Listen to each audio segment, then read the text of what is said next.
It was Christmas Eve, and the living room looked perfect, at least for a moment.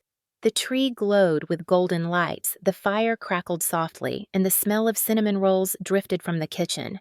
For a heartbeat, it felt like the kind of night families remember forever. But the memory that carved itself into my bones was not warm. It was brutal. My husband John's fist connected with my face so hard I heard the snap before I felt it. Pain ripped through me white hot, and I dropped to the floor. My jaw gave way with a sickening crack. My teeth rattled and blood poured into my mouth until I was choking on it. I pressed my cheek to the cold hardwood because it was the only thing keeping me from passing out right then. My little girl Lily screamed. Her voice tore through the room raw and high, a sound no child should ever have to make. She grabbed my shoulders, her small hands sticky with the blood spilling from my lips, her eyes wide with terror. "Mama, please, Mama, get up," she sobbed. Her words shattered me more than the broken bone. She begged for someone to stop it, but instead of help, there was laughter. Margaret, my mother-in-law, leaned back in her velvet chair, as if she were enjoying a stage play. A glass of red wine glistened in her hand, her manicured nails tapping the rim in rhythm with my gasps. Richard, my father-in-law, chuckled under his breath, shaking his head like a man watching a clumsy performance. Their smiles cut sharper than John's fists. Lily looked at them with wild, pleading eyes, her tiny voice breaking.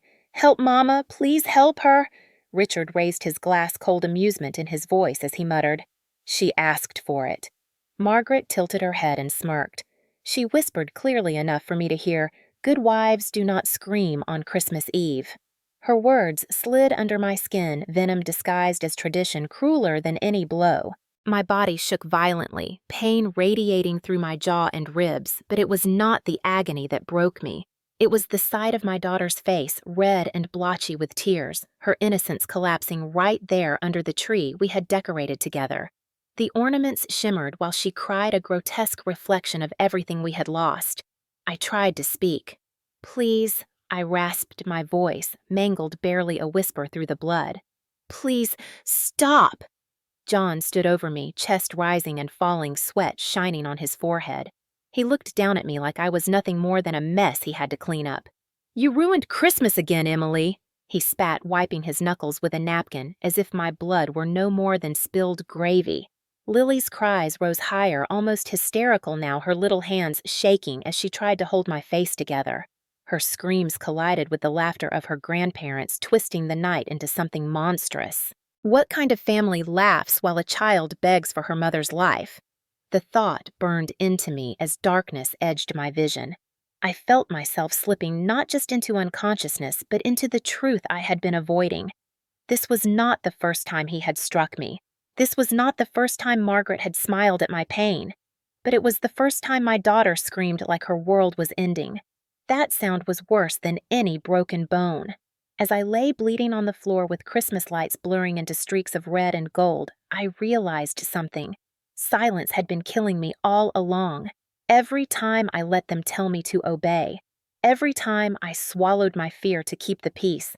Every time I convinced myself family was worth the sacrifice. Silence had broken me long before John's fist did. But as my body surrendered to the weight of pain, I clung to a single vow pulsing in my mind. This would be the last Christmas they ever controlled. I was not always the woman bleeding on the floor of a Christmas Eve living room. Once I was just Emily Carter, a 22-year-old girl who believed in love stories, who thought marriage was about protection and building a home. I met John when I was still finishing college. He was handsome, charming, the kind of man who could walk into a room and make everyone laugh within seconds. His dark hair always fell just the right way, his smile wide and disarming. I was drawn to him instantly.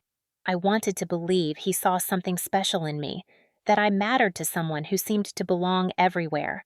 For a while, I did not notice the small signs, the subtle warnings. At our first Christmas together, he insisted we spend it with his family. I remember walking into the Carter house grand and intimidating with garland hung perfectly on every banister and the smell of pine strong enough to make me dizzy. Margaret, his mother, greeted me with a tight smile that never reached her eyes. She looked me up and down as though I were a contestant who had already failed. She said, Welcome, Emily, but her voice carried a tone that meant the opposite. From the start, she questioned everything: my major in school, my modest background, even the way I folded napkins at the dinner table. Richard said little, but his silence felt like agreement with her judgment. I brushed it off because John squeezed my hand under the table and whispered, "You are fine, ignore her." I wanted to believe him. I wanted to believe love would protect me. After we married, Margaret's influence grew stronger.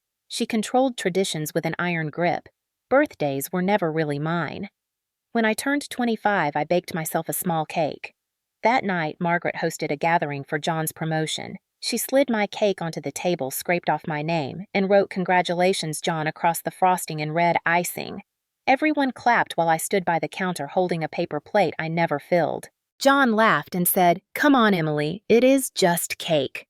But it was never just cake. It was the erasure of my existence, one small act at a time. Finances followed. Margaret convinced John that women were not good with money. She told him it was better for the family if she managed our accounts. Slowly, my paychecks disappeared into an account I could not access. When I questioned it, John rolled his eyes and told me to stop being dramatic. He reminded me that his parents had experience, that they knew how to protect assets. The truth was, Margaret was tightening her grip not only on me, but on Lily, who was born a few years later. Margaret dictated what Lily wore, what she ate, even which toys were appropriate. She called it tradition, but it was control. At Lily's third birthday, she took the doll I had bought and replaced it with a puzzle she claimed was more educational. When Lily cried, Margaret told her firmly, "Carter girls do not whine." I watched my daughter's smile crumble and felt powerless, ashamed that I did not protect her. It was always like this. Every decision filtered through Margaret, and John stood by her side, not mine. At first, the manipulation was quiet. A snide remark here, a disapproving glance there. But then came the gaslighting. When John raised his voice, slammed doors, shoved me lightly against a counter. Margaret told me men just get angry. When John humiliated me at a dinner party, calling me stupid for mispronouncing a wine name, Margaret laughed and said, "Do not worry, dear, you are learning." Every cruelty was brushed away, every wound disguised as lesson. I began shrinking myself, lowering my voice, avoiding eye contact. I thought if I was smaller, quieter, easier, they would accept me. Instead, they erased me more. I tried once to keep money aside, a small envelope hidden under the mattress with a few $100s. Margaret found it when she changed the sheets during one of her surprise visits. She handed it to John with a raised eyebrow and said, "You see, she does not trust you." That night, John smashed a lamp against the wall and accused me of betrayal. I cried myself to sleep on the couch while Margaret tucked Lily into bed upstairs. The irony was unbearable. I was the mother, yet she acted like she owned my child. Holidays became battlegrounds. At Thanksgiving, Margaret chose the menu and forbade me from making my mother's pumpkin pie. She said family traditions mattered more than personal whims. At Christmas, she assigned me tasks like a maid, never letting me host or decide. When I suggested starting a new ritual with Lily, she snapped, "Good daughters-in-law follow the family, not invent their own." And John echoed her. He told me, "Stop trying to change everything, Emily. You are making problems where none exist." The more I resisted, the harsher the punishments. John's temper grew sharper. The first time he slapped me was after I asked about a bank statement. He apologized later with flowers, but the petals wilted within days, and so did his promises. Margaret told me quietly, "If you provoke him, what do you expect?" That was the night I realized she was not blind to his behavior. She approved of it. She wanted me compliant. Lily grew older watching these dynamics. I saw the confusion in her eyes when her father shouted, when her grandmother smirked at my humiliation. She once whispered to me, "Mama, why does Grandma always smile when you are sad?" I had no answer. The weight of silence pressed heavier every year. There were moments when I tried to imagine leaving, but Margaret's voice always echoed, "You cannot raise Lily without us." John repeated it like scripture. He said you would have nothing without me. I began to believe them. That is how control works. It creeps into your thoughts until your own reflection looks foreign. By the time I was 32, I barely recognized myself. The girl who once dreamed of building a warm home had become a shadow in a house where she was never truly welcome. The flash of John's fist on Christmas Eve did not come out of nowhere. It was the culmination of years of subtle erasure, calculated humiliation, and silent compliance. It was the final act in a play Margaret had been directing since the day I walked into her house. And as I lay on the floor with blood dripping down my chin that night, I understood something I had denied for years. I was not just unlucky. I was targeted. They did not want a daughter-in-law. They wanted a servant. They wanted silence. But what they created instead was a woman who one day would stop being quiet. By the time that Christmas Eve came, the one where my jaw finally broke, the signs had been building like storm clouds for years. John's temper had become a presence in the house, a shadow that hovered at every dinner table, behind every closed door, at every family gathering. I had learned to anticipate it the way sailors sense a change in the wind. The slightest remark could set him off, the smallest mistake could become a reason for punishment. And yet, I stayed trapped between fear and the hollow hope that maybe things would change. But that night proved hope was just another chain. The day began almost peacefully. I woke early to prepare food, determined to create at least one memory for Lily that resembled normal. She had picked out ornaments for the tree with me the week before, her face glowing with pride as she hung them carefully. I wanted to give her joy, even if it was only a thin layer covering the cracks beneath. By evening, the house filled with the smells of roasted ham, mashed potatoes, and pies I had baked secretly while Margaret was out. I knew she would not approve of me adding my own touches, but I wanted Lily to taste something that came from me. John arrived late already, carrying the scent of alcohol on his breath. Margaret and Richard followed soon after, coats trimmed in fur, faces flushed from the cold. They walked in as though the house belonged entirely to them, Margaret issuing orders without a pause. She adjusted decorations, criticized the table setting, and told me my cranberry sauce looked too runny. John laughed at her remarks and kissed her cheek, ignoring the exhaustion etched across my face. Dinner began with forced politeness. Margaret led grace, her voice dripping with sanctity, while John held Lily's hand tightly, too tightly, making her squirm. For a brief moment, I thought perhaps the evening would pass without incident. But control never rests. After the plates were cleared, Margaret asked about our finances.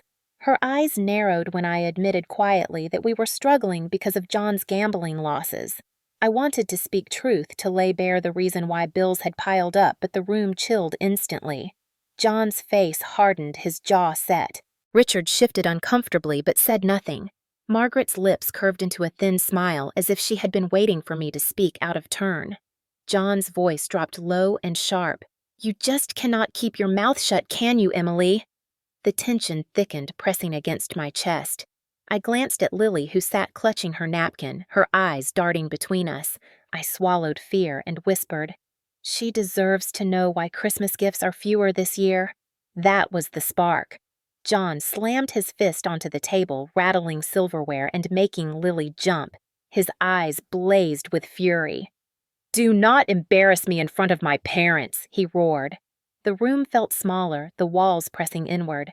Before I could respond, his hand shot across the table, striking my cheek with a force that knocked me sideways. My chair tipped, crashing to the floor. Pain exploded across my face, but I barely registered it because Lily screamed so loudly the sound seemed to crack the air. She scrambled down from her chair and threw herself at me, wrapping her arms around my neck, sobbing hysterically.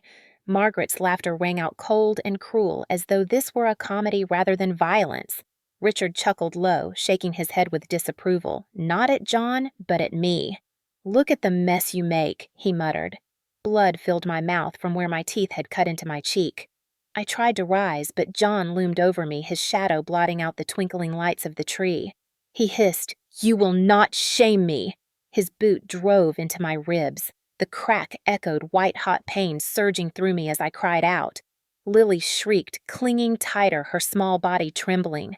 She begged, "Stop! Daddy, please stop!" But her cries only fed his rage. Margaret leaned forward, wineglass in hand, her voice calm as ever. "Let him finish," she said. "This is how women learn." My breath came ragged, broken by sobs and pain. I looked up at her through blurred vision, still foolishly hoping for mercy. But all I saw was satisfaction in her eyes. I begged Margaret, please, but she only smiled faintly and whispered, "Good wives do not scream on Christmas Eve." The cruelty of it cut deeper than John's blows. It told me I was alone, that every face in that room was united against me, that my daughter's terror meant nothing to them. John's fist came again, striking my jaw with a sickening crack. I heard it before I felt it, the sound of bone splintering. My vision went black around the edges, colors swirling like the lights on the tree melting into streaks. Lily's sobs pierced the haze. "Mama, Mama, please." Her little hands pressed against my bleeding face, desperate to hold me together. And through the ringing in my ears, I heard laughter. Richard's chuckle, Margaret's smirk, John's breath heavy with anger. A chorus of cruelty against the backdrop of carols playing faintly from the radio. What kind of family laughs while a child begs for her mother's life? The thought echoed in my mind as darkness pulled me under. I was aware of the taste of blood, the sound of Lily's cries, the glow of Christmas lights above me. And then there was nothing. That night was not the beginning. It was the breaking point, the culmination of every small humiliation, every erased birthday, every silenced protest. It was the night they revealed fully what they had always been. Not a family, not protectors, but predators clothed in tradition. And as I slipped into unconsciousness, I swore that if I survived, I would no longer be silent. When I woke in the hospital after that Christmas Eve, my jaw wired shut and ribs bound tight, I lay staring at the sterile ceiling and realized this was not a single night's madness. It was the harvest of years of small cruelties, every seed of humiliation planted carefully until it bloomed into violence so raw my daughter screamed like her world had ended. The nurse spoke gently, asking if I wanted to report the assault, but her voice blurred into memory. I saw flashes of earlier nights, different settings, same patterns. The time John threw a glass across the kitchen because I asked about an overdraft shards scattering across the floor, while Lily toddled in barefoot, nearly stepping into danger. I had cleaned the pieces silently, while Margaret scolded me saying men need peace after work, and women should not provoke. I remembered birthdays that vanished into thin air like the year I baked a cake for myself, only to watch Margaret scrape off my name and write John's achievement instead.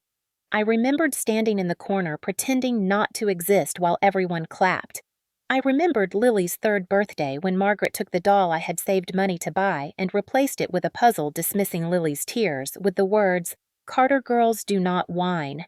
The pattern was clear. Joy was never mine to keep. Each humiliation carved away a part of me, and every time I tried to push back, John or Margaret branded me dramatic.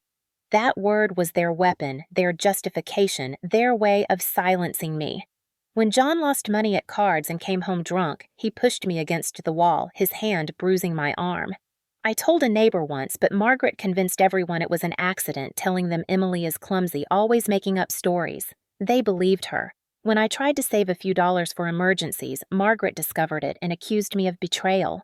John smashed a lamp that night, screaming until Lily hid under her blanket, and I ended up apologizing for trying to protect us.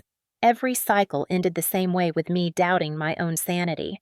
But the night of Christmas Eve changed that. As I lay on the floor, choking on blood, watching my daughter sob and beg, something in me cracked wider than my jaw. It was not just about me anymore. It was about the little girl whose childhood was being stolen by screams and silence. In the hospital, I remembered her face hovering above me, her tiny hands shaking, her voice begging strangers to help when family would not. That image became a blade, cutting through the fog of fear. I could not let her believe this was normal.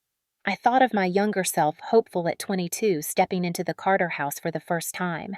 I wanted to reach back and warn her that love without respect is a trap, that family can become a cage. But I could not save her. I could only save the woman I was now and the child who depended on me. Lying in that hospital bed, bruised and broken, I finally admitted what I had denied for too long. They would never change. Margaret thrived on control, John on dominance, Richard on silent approval, Every tradition, every holiday, every dinner was just another stage for them to rehearse their power, and I was their chosen victim. The silence I had kept for years was not protecting Lily. It was teaching her that abuse was normal, that laughter at pain was acceptable, that love meant suffering. That realization hit harder than any of John's fists. My ribs ached, but it was my soul that screamed. I thought of Lily's future. Would she marry a man like her father because she thought anger was love? Would she believe she had no voice because she saw me silenced? Would she shrink herself to fit someone else's mold because I showed her how? The thought terrified me more than death. I knew then that if I returned home and kept pretending, I would not only lose myself completely, I would lose her too. She would inherit the same silence that nearly killed me. That was the moment of awakening. The pain in my body was unbearable, but it became fuel. I replayed Margaret's words in my head. Good wives do not scream on Christmas Eve, and I realized that was her doctrine, her twisted gospel. But I was no longer willing to be her disciple. My silence had been complicity. My silence had been surrender. From now on, my voice, even broken and hoarse, would become my weapon. I looked at the clock ticking on the hospital wall, each second a reminder that time was slipping, that Lily's childhood was being shaped, even as I lay there. I clenched my fists weakly, feeling the sting in my knuckles, and whispered to myself behind swollen lips, "No more." The nurse returned and asked again if I wanted to file a report. This time I did not hesitate. My words came muffled through wired teeth but clear in intent. "Yes." She nodded gently, writing on her clipboard, and for the first time in years I felt a flicker of power in my chest. The flicker grew into resolve. I would not go back to silence. I would not let them script the rest of my life. And most of all, I would not let Lily's screams echo unanswered again. Leaving the hospital did not mean freedom.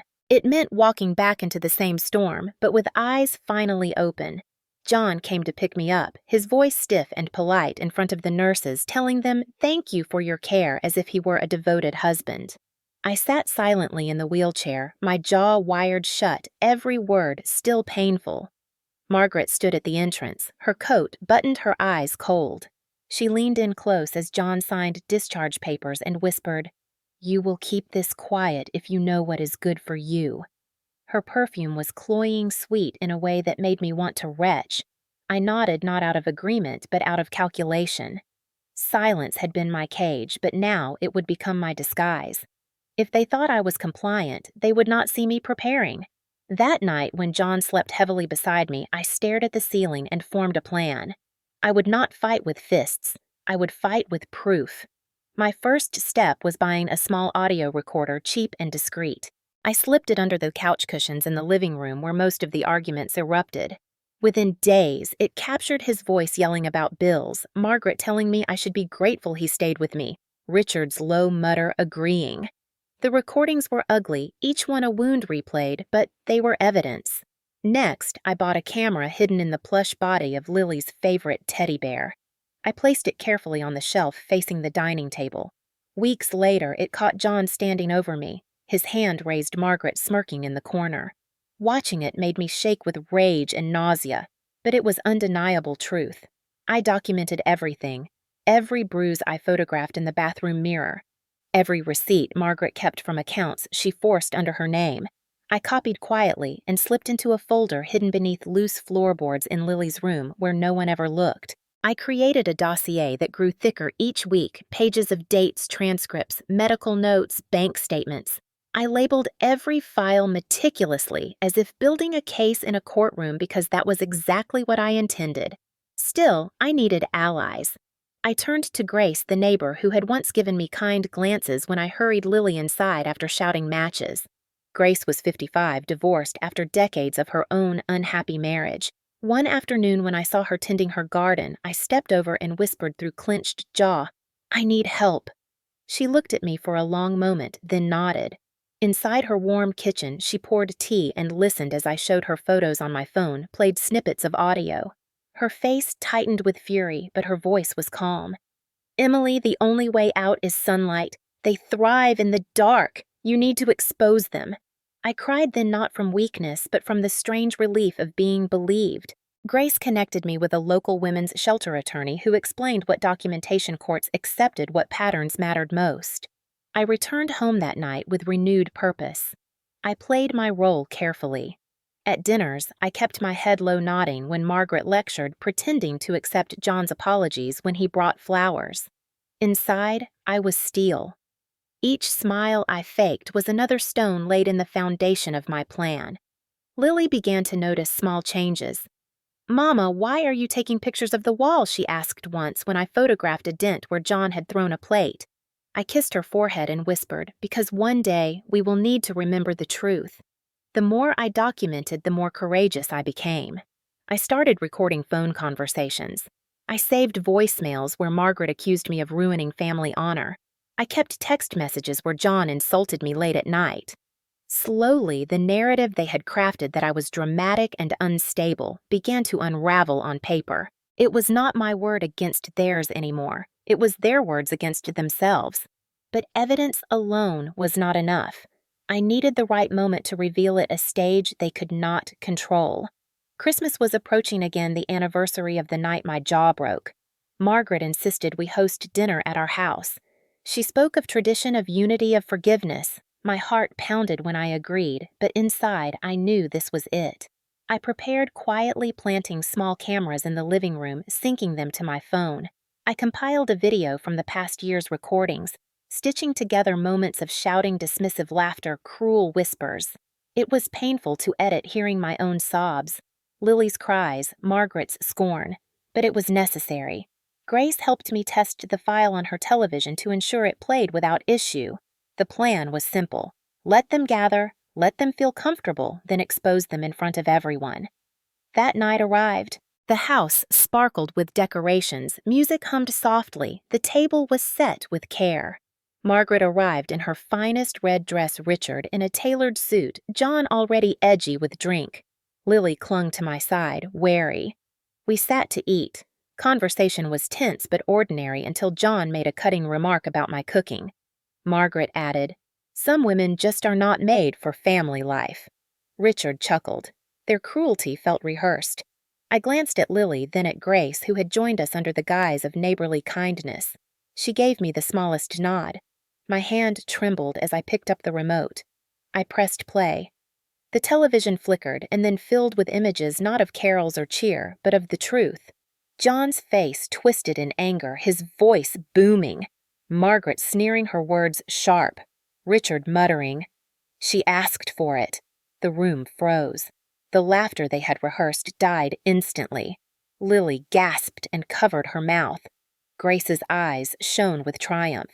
I sat still, letting the recordings play every second, cutting through the illusion they had spun for years. John leapt from his chair, shouting, "Turn it off!" But the evidence was louder than his rage. Margaret's face drained of color. Richard stared at the floor. Outside the window, I saw neighbors who had been invited pause to watch through the glass, their faces pale with shock. The truth was no longer hidden. It was public. The living room had never been so silent. Only the television spoke, spitting back months of cruelty in the voices of those who now sat frozen. Margaret's mouth opened and closed, but no sound came. John swore his fists, tightening his face red, but each time he moved closer to the screen, another recording cut him off. Lily sat with wide eyes, clutching my arm, whispering softly, "Mama, it is real. They see it now."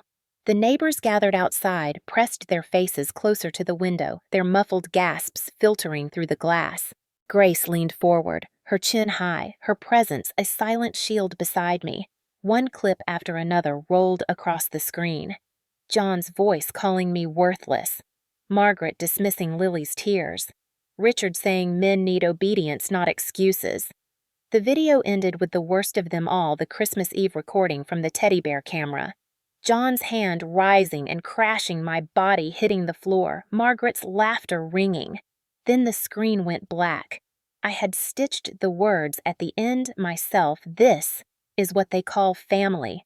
For a long moment, no one moved. The air thickened with the weight of exposure. Then Grace stood, her voice cut like glass. "Emily, enough people have suffered in silence." She turned to the window, unlatched it, and let the neighbors in. They shuffled inside timidly at first, then boldly as outrage sparked in their faces. Mrs. Parker, who lived across the street, said, "I heard screams, but never thought it was this." Hall muttered, "and they always looked so proper at church." Margaret rose from her chair, her composure cracking. "This is slander," she hissed. She pointed at me, her hand shaking. "She is manipulating all of you." But Grace snapped back. "Those are your own words, Margaret. No one else forced them from your mouth." The crowd murmured, heads nodding. John lunged for the remote, but two men stepped forward and blocked him. Their faces were grim, their arms folded. "You will not silence this one," said. Lily squeezed my hand tighter, whispering, "Mama, you did it."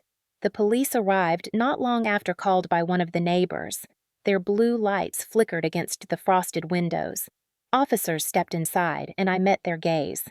My voice still came muffled through my wired jaw, but the evidence played again on the television. They watched with professional stillness, but I saw their jaws tighten, their eyes darken. When the last clip ended, one officer turned to John and said calmly, "You are under arrest." John shouted, struggling, as they pulled his hands behind his back. His eyes burned at me with a promise of vengeance, but I no longer flinched. Margaret screamed, "You cannot take him! This is family business!" The officer replied, "Ma'am, assault is not family business. It is crime." He turned to her, "And covering it up makes you complicit." She staggered back as if struck. Richard slumped in his chair, silent, his dignity in tatters.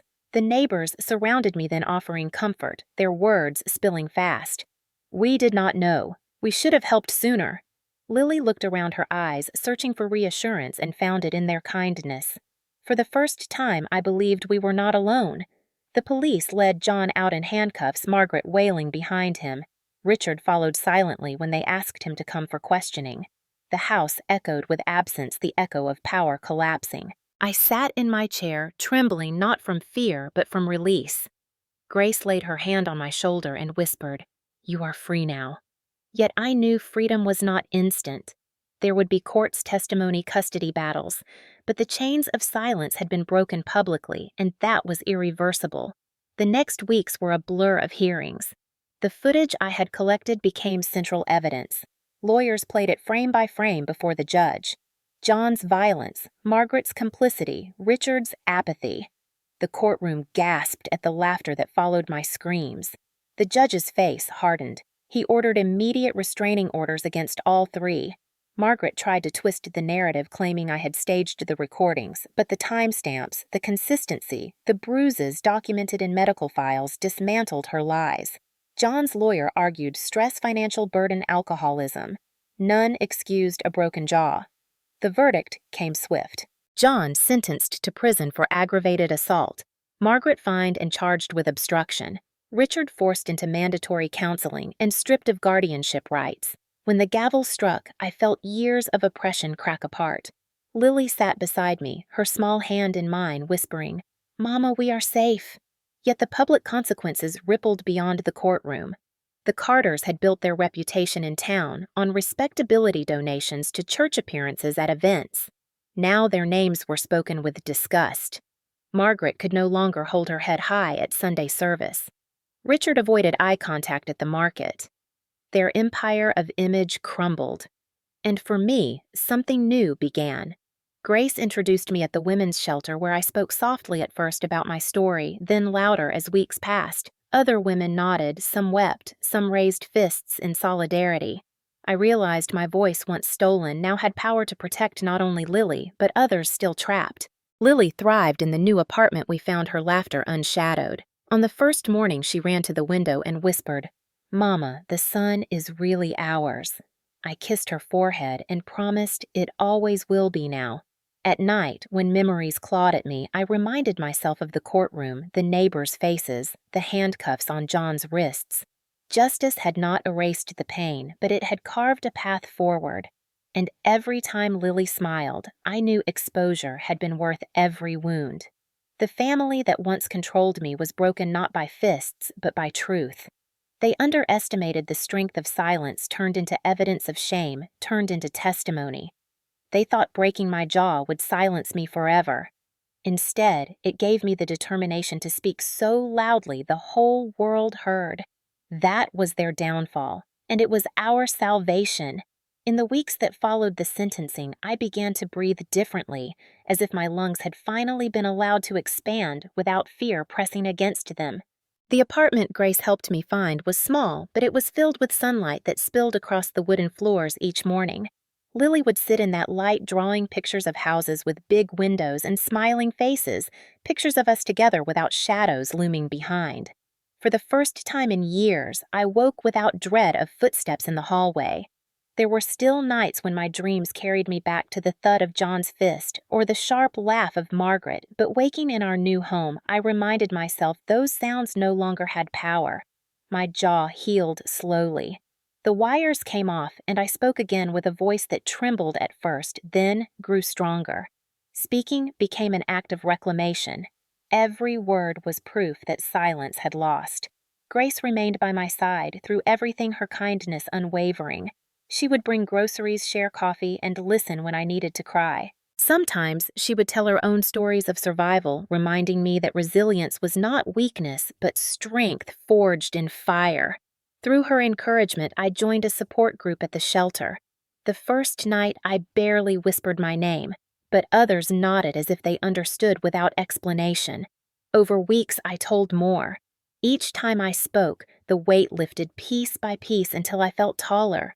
I was no longer hiding. Lily flourished in her new school. Her teacher told me she laughed often, helped others, and showed a creativity that seemed boundless. I saw the light returning to her eyes, a spark of confidence replacing the fear she once carried. One evening, she crawled into bed beside me and whispered, "Mama, we are safe now." I hugged her tightly, tears sliding down my cheeks because hearing her believe it was everything I had fought for. The town reacted in ways I did not expect. Some avoided me ashamed that they had looked away for so long. Others approached me quietly in the grocery store or after church, pressing my hand and saying, "We are sorry, we did not know, thank you for speaking." I realized my story had not only freed me, but had cracked open conversations behind closed doors across the community. Women whispered to me about their own struggles, about the bruises hidden under sleeves, the words that scarred deeper than fists. They saw my fight and knew they could fight too. I began volunteering at the shelter, helping to organize donations, eventually speaking at events. Standing before a room full of strangers, I told them about Christmas Eve, about the broken jaw, about the laughter that hurt worse than the blow, and then about the moment truth cut through lies. People wept, some stood, many applauded. I felt my voice ripple outward, becoming larger than my pain. It was not about revenge anymore. It was about protection, about breaking the cycle. Meanwhile, the Carters dwindled into obscurity. Margaret stopped appearing in public, ashamed by the glares and whispers. Richard moved to another town, quietly unable to bear the disgrace. John remained in prison, his letters to me filled with anger I no longer read. I kept them in a drawer, unopened, proof of the cage I had escaped, but not chains that bound me anymore. The power they once wielded over me was gone, replaced by the certainty that truth had stripped them bare. My healing did not mean forgetting. It meant carrying scars with dignity and showing Lily that wounds can be turned into weapons of light. Some evenings we lit candles and sat in silence, honoring the nights of pain, but also celebrating survival. I taught her that speaking out was never weakness, that no one has the right to silence her.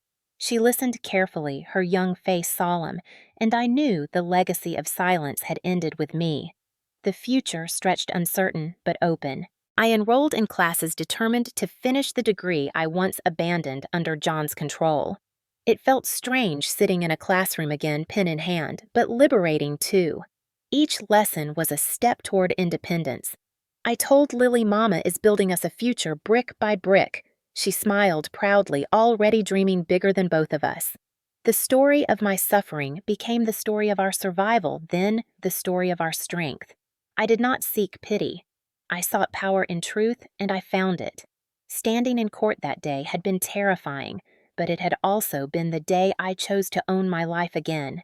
The resolution was not a fairy tale ending, but it was real, and real was enough. Real meant waking up with hope. Real meant raising my daughter without fear. Real meant turning my pain into purpose so others would not have to endure in silence. And real meant never again allowing family to be defined by cruelty or control. Our family now was small, but it was true, just Lily and me bound by love, not fear. That was more than enough. When I look back at that Christmas Eve, it feels like a scar across time, a night etched into my memory, not just because of the pain, but because it became the turning point of my life. I once believed family meant loyalty at all costs, that blood demanded silence, that my role was to endure no matter how heavy the blows or how sharp the words. But that night taught me something far more important. Family is not defined by those who share your last name, but by those who refuse to let you fall alone. Grace, my neighbor, became more of a sister than my husband's family ever was. The strangers who watched the recordings, who gasped in horror, who stepped forward to protect me, they became part of a larger circle of truth that replaced the false image the Carters tried to project. And Lily, my daughter, showed me more courage than many adults. Her screams that night, though filled with terror, carried a force that broke the spell of silence. She reminded me that even in the darkest moment, innocence can pierce through cruelty. Sometimes I wonder how I survived as long as I did under John's control, why I tolerated the smirks of Margaret, the dismissive glances of Richard, the endless cycle of apologies and punishments. The answer lies in fear, in the way abusers convince you that your voice has no value, that resistance will only bring more pain. But the truth is that resistance, even small, even whispered plants, seeds that one day break concrete. My hidden cameras, my quiet planning, my decision to record instead of scream into emptiness, these became the weapons that dismantled years of domination. I reflect on the justice system, too. It was flawed, it took too long, it often ignored whispers until screams came, but in the end, it gave me space to breathe again. The gavel that sentenced John was more than a legal decision. It was a declaration that my pain mattered, that violence in the home is not private, but criminal. For every woman who still hides her bruises, I want my story to be proof that silence does not protect it, only shields the abuser. Breaking it may cost dearly, but it is the only path to freedom. Healing has been uneven. There are days when I feel light, when laughter with Lily fills the room so completely, I forget the past. Then there are nights when shadows stretch too long, and the sound of a door slamming makes me flinch. I allow myself to feel both. Healing is not about erasing scars, but learning to live with them as reminders of battles survived. In that sense, my scars are not shame, but honor. They tell me I am still here, stronger than those who tried to silence me. Closing my eyes, I often replay the moment when the neighbors first stepped into my living room, when whispers of disbelief turned into a wave of solidarity. That moment convinced me that community can shatter isolation. I once thought nobody saw me, nobody cared. But people can only act when truth is shown to them, when silence is broken. That is why I keep speaking at shelters, at community centers, sometimes even at schools. I tell young people that love is never meant to bruise, that loyalty is never meant to humiliate, that respect is not a favor, but a right. If my voice prevents even one more Christmas Eve like mine, then every painful word I share is worth it. As I reflect, the greatest change within me is not just freedom from John or Margaret or Richard. It is the discovery that my identity is no longer chained to victimhood. I am not only a survivor. I am a mother raising a daughter who knows her worth, a woman who found courage and truth, a voice that will not be quieted again. That transformation is the deepest victory. When Lily curls up beside me now and whispers goodnight, I know that her childhood has been saved from the poison of silence. That is the reflection that matters most. That is the legacy I choose to pass on. In the months after the trial ended, life unfolded in ways I could not have predicted. At first, every day felt like walking across fragile glass, careful with each step, uncertain if the ground beneath would hold. But slowly, the glass began to thicken into something stronger, something that could carry both me and Lily without breaking. We built new routines in our little apartment. Mornings were filled with the smell of oatmeal and coffee instead of fear. Lily packed her school bag with excitement instead of dread. She would hug me at the door and say, "Mama, today will be good," and she was usually right. The small rituals of safety became our anchor. Healing did not mean we forgot what had happened. It meant we learned to live with the memories without letting them rule us. When I passed the courthouse months later, I stopped on the steps and touched the railing, remembering the day I stood inside, trembling yet determined. That building represented both the cruelty I endured and the courage I discovered. I realized then that justice is not perfect, but it matters because it affirms that what we endured was real and wrong. Lily thrived in school. Her laughter returned brighter each season, and teachers told me she had become a leader among her classmates. She no longer flinched at loud noises. Instead, she channeled her energy into art and stories, filling notebooks with characters who found light after storms. Watching her grow into confidence was the clearest sign that breaking the silence had saved more than just me. It had preserved her chance at a childhood unburdened by fear. As for me, I found new purpose in advocacy. The shelter where Grace first took me became a second home. I volunteered to help other women who arrived with bruises, broken bones, or simply broken spirits. I sat with them in silence when words were too heavy. I held their hands during police reports, and I told them, "You are not alone." Many cried, some resisted, but over time I saw in their eyes the same spark that once carried me forward. I spoke at local events, telling my story not for pity, but for power. People gasped, some wept, and others told me afterward that they finally felt brave enough to leave their own toxic situations. That ripple effect was my greatest victory. John remained behind bars. I did not visit. I did not reply to his letters. I let his words rot in their envelopes because they no longer held authority over me. Margaret and Richard withdrew from public life, shamed into silence by the truth they once mocked. Their absence became proof that cruelty eventually devours itself. What they thought was control turned into isolation. The community that once whispered now stood with me, not with them. The aftermath of that Christmas Eve taught me more about family than all the years before it. Blood ties mean nothing without respect. A true family protects, nurtures, and uplifts. It does not laugh at pain or excuse cruelty. Grace showed me that, the support group showed me that, and Lily showed me that every day with her resilience. The moral I carry and share is simple, but powerful. Silence is never safety. Silence is the weapon of the abuser. It thrives in darkness, in hidden bruises, and swallowed screams. Breaking silence is terrifying, but it is also the first step toward freedom. Another truth I learned is that justice requires community. It was not just me who brought John to accountability. It was Grace's courage to step in. It was the neighbors who refused to look away. It was the court that listened when I finally spoke. Alone, I was fragile.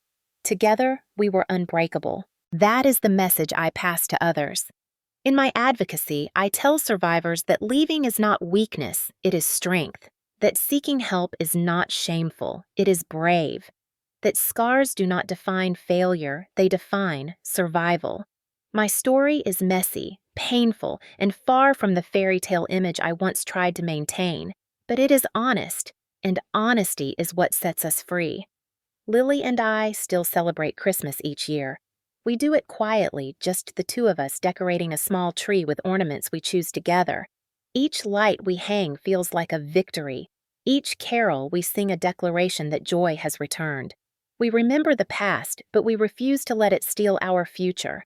I look at my daughter's smile and know that our greatest revenge is happiness. Our strongest justice is peace. The aftermath of my suffering is not just survival, it is transformation. I am no longer the woman who cowered in silence. I am a mother, a survivor, an advocate, and above all, a woman who reclaimed her life. And the moral takeaway is one I hope echoes far beyond my own story. No matter how deep the silence, no matter how strong the chains, there is always a way to break free, and breaking free is always worth it.